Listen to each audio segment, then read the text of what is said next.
বলেন। হ্যাঁ, রোজিনা ইসলাম। সে প্রাইমারি ইনফার্টিলিটিতে ভুগছিলেন। আমার কাছে আসছে চিকিৎসার জন্য। এখন আমি ওভুলেশন ইনজেকশন দেই। এটা হচ্ছে রাইট ওভারিতে কোনো ডমিন্যান্ট ফলিকল নাই, কিন্তু লেফট ওভারিতে ডমিন্যান্ট ফলিকল প্রেজেন্ট। ২টা ডমিন্যান্ট ফলিকল আছে। একটা ফলিকলের সাইজ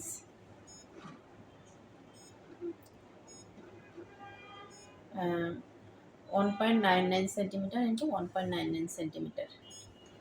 এখন আরেকটা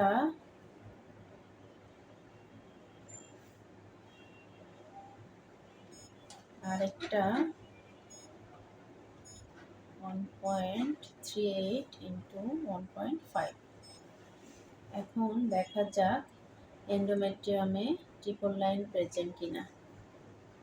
এন্ডোমেট্রিয়াম ট্রিপল লাইন প্রেজেন্ট এবং এন্ডোমেট্রিয়ামের থিকনেস 1.01 সেন্টিমিটার। একটু ডপলার দিয়ে দেখা যাক ব্লাড সাপ্লাইটা কেমন। ব্লাড সাপ্লাই গুড, সুতরাং তার প্রেগনেন্সি হওয়ার সম্ভাবনা আছে যদি আমি ট্রিগার করি এবং পরে ট্রিটমেন্ট দেই।